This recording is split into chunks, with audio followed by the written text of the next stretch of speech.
mala waa laga fiican yahay qof bini aadam inuu isagu iska warramo weligiis kama warramin intaan noolaa nin badan baa ama TV ama qolo jaraa'ida ama qolo raadiyo waa ii yimaadeen oo ku waraysanayna weligeyna war ma bixin weligeyna TV ma tegin waxaa dadku daawadaan masaajidda un bay ka qaateen cajaladaha yaalla dee waxaan islahaa cali markuu iska warramo aad ka dambaysid calina diid inuu warramo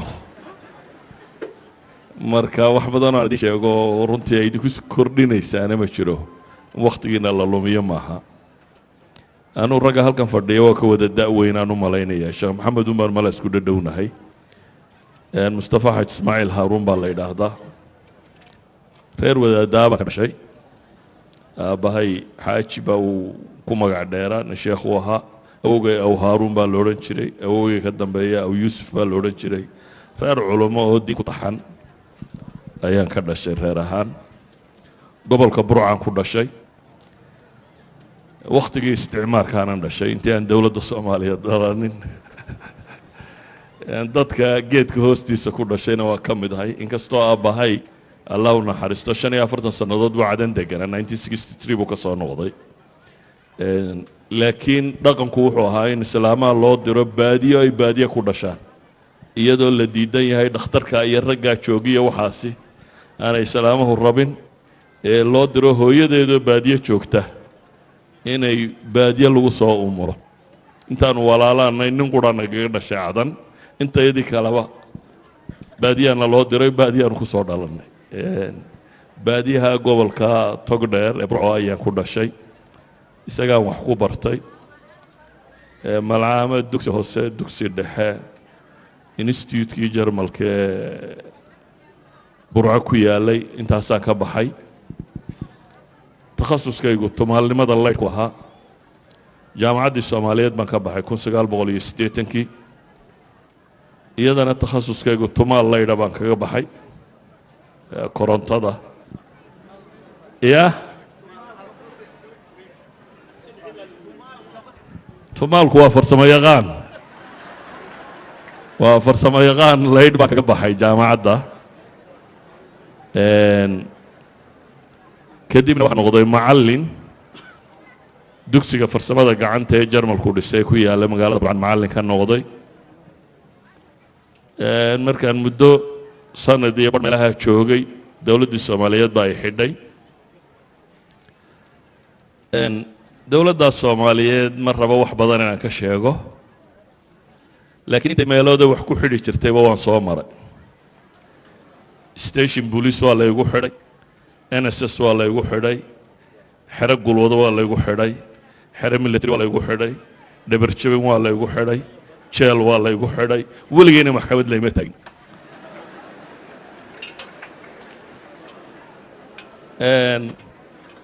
mararka qaarkoodna sanadaan ku jiray mararka qaarkood baan 30 bilood ku jiray calaa kulli xaal waxbarashada diineedna waxun bay ahayd un culammada soomaaliyeed ee waddanka degan wixii aanu ka bowsannay ma jirin waddan dabadeed aanu baxay intii dambana si aanu joogo un waddanka soomaaliya ayaa dagaaladii jabhaduhu ka dhaceen magaalada burcaan joogay markii 1988 jabhadu soo gashay wakhtigaas baan waddanka ka baxay yurub iyo meelahaasaan niman xanuunsanayo aan walaalana geeyey anigoo yurub joogaa dowladdii soomaaliyeedna dhacday ilaa 99kii baan deganaa yurub march 1999 baan dib ugu soo noqday magaalada hargeysa ilaa haddana hargeysaan deganay laakiin socodkayga yurub waa tiro badan yihi 12 sannadood dambe burciya hargeysa un baan ka dhexeeya laakiin waa badan yahay socodkayga aan ku noqnoqdo yurub iyo meelahaan ku noqdo qaab nololeedkii soomaaliya waagii horena ee lixdanaadkiina dimuqrasi bay ahayd dimuqrasi qabiilkan uun ku salaysan haddaba aragtaan waxaan xasuustaa iyadoo 1969 68 meelaha markii doorashooyinkii dhacayeen dadku intay wadada maraan baa waxaa la odhan jiray dhulka yaale ilaahay baa leh ka sokowna reer hebel baa leh saasa cirka yaale cirka iyo dhulka la sheegay jiray hebelada jiray dowladdii kacaanka ee Soomaaliyeed markay qabsatayna scientific socialism baa la qaatay scientific socialism kuna wuxuu noqday diin la dirir annaguna dhalinyaro uun markaa waxoogaa diinta ka garatay oo aan systemkaa ku qanacsanayn hortaagan baanu ahayn ma jirin cilmigu sidan uu hadda u faafsan yahay oo dowladdii Soomaaliyeed waxay lahayd censorship aan ogolayn kitaab aan dowladdu ogolaanin waddanka ma soo gali jirin waddankuna sidan uu iminka isaga furaya isagama furayn diyaaradaha dibadda ka yimaada only xamar oo ka soo degi jirtay lama ogolayn waddanka inta kale diyaarad dabadeed inay ka soo degto isdaradeed wax kasta oo waddanka soo gala censorship faafreeb wax la yidhaahdo soo mari jiray marka kutubtu almost mamnuuc bay ahayd dan qisa idiin sheego dhowr iyo 70 anigoo dumar tafsiir u dhigaya habeenkii baan dhigi jirnay guri madow habeenku markuu dam noqdo ayaad guri tagaysaa dabeetana halkaasaad waxoogaa dhowr dumar oo la soo ururiyey tafsiir ugu akhriyaysa tafsiirkan haystay markaa waxaa kitaabkan jalaaleynka la yidhaahdo jalaaleynadii waagaa dadku haysteen iskuma rakibnayn waxay ahaan jireen dhowr xaashiyood oo isku jiri jireen dabeetana gal sare buu leeyahay ku daboolan habeenba labada xaashiyood aad dhigaysaad kala baxaysaa ila wuu furfuran yahay labadii baan la soo baxay habeenkii anigoo meel la sii dhukusaya ayaa dabayliyey timo labadiina dabayshii baa qaadatay yani kutub ma taalo badani aad bay cidhiidhi u ahayd culimo waddanka waa deganayd laakiin lama ogolayn inay wax dhigaan ama wax akhriyaan bale waxaa laga yaabaa haddaad nin dhallinyaro ah tahay inuu kaa boqo waayo dowladda ku xidhaysa inuu kaa fogaado nin inuu tafsiir caama ama akhriyi jiray weliba Soomaaliya waagaasi tafsiirka bisha Ramadaan baa inta badan la akhriyi jiray waqtiyada kale kutubta fiqiga ama naxwaha waxaa la akhriyi jiray على كل حال waxaan uga daleeyay aan arrintan u tilmaamayo waxa weeyaan jaaniska ay idinku haysataan ma oolin waaga jaaniskana ay kutubtu baalkeena jeeb ku sidataan ku jirto meel kasta lagu iibinayo ay kitaab aad u baahataan helayso electronically aad shaamilo soo download gareynayso oo dhowr iyo 10,000 oo mujalladay ku jiraan yani jaaniska sida tan ee qofku research samayn kara wax baxthi kara wax baari kara waaga ma oolin laakiin waxa yaalay dad committed oo dadaalaya mala daacadnimana ku jirto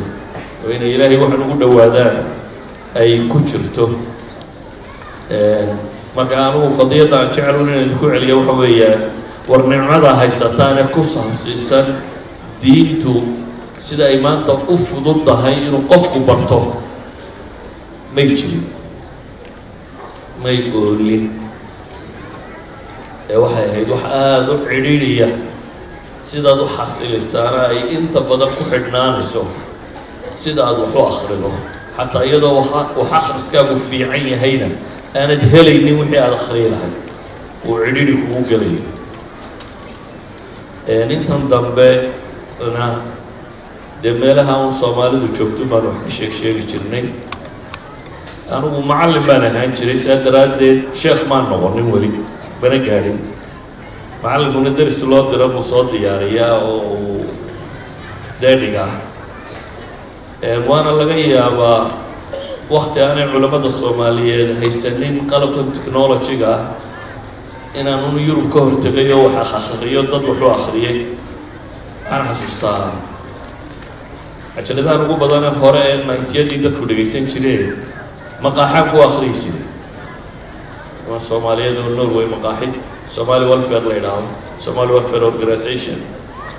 ayaan ku dhawaar labadii toddobaad maalin wax maydeen akhriyaa ay uga saydaadeen ha niman carabaha ka tagay oo aan diinta isku fiicnayn baa ku badna markaasaan bilaabay inaan muxaadaraad xawla al-iimaan arkaan al-iimaan iyo xawla al-xadaara al-islaamiyya inaan ka warramo nin dhalinyaro baan hadal badan 2 saac iyo dheeraad baan maalin ilaa 14 cashaan mar helaya marka waxay noqotay markaa inaan 2 saac iyo dheeraad hadlo dadka marka cajaladahaas ma soo gaadho markaas la siiyay mala ninka sheekh weyn waa sheekh weyn marna ma noqonin laakiin uun fursad aanay jirin anigu in wax la duubo ma rabin waxaan xasuustaa waxba ha duubinaan ku yidhi nin dhallinyara baa intuu kamarad iska soo qaatay buu wuxuu yidhi sheekha ma fadhiyo wax akhriyaaba iska tag xagga dambe la fadhiista markaa waxaa kala doortay inaan wax akhriyo iyo inaan iska tago markaasaan iska akhriyey dariskii dambaan imi maalintii dambe cajaladu sidan imanka ay u badayn uma badnaynay VHS bay ahaan jireen VHS-kana warshad baa badin jirtay keliya intay cajaladii qaadeen bay warshad geeyeen dabeetana dhowr boqoloo cajaladood bay ka dhigeen iyagoo meesha ku iibinayaan ugu imin nin cabdillaahi xuseen kaahiye la yidhaahda iyo inaan loorame la yidhaahda iyo axmed baaruud iyo iyagoo iibinayaan waar waa sidee dee waxaana iibinaysaa waxay dhahayn sheekh masaajidkaan kirada kaga bixinayna markaasaa iska aamusoo sirida masaajidkaan kirada halagaga bixiyo marka waxaan dadku duubayna anigu kuma talagelina inaan duubo TV-na weli ma tegin raadiyona weli ma tegin wadaadku su-aalaha badan uu dadka weydiinayana mala in isagu ka jawaaba bay ku fiican tahay anigu intaasaan ku gabagabaynaya wasalaamu calaykum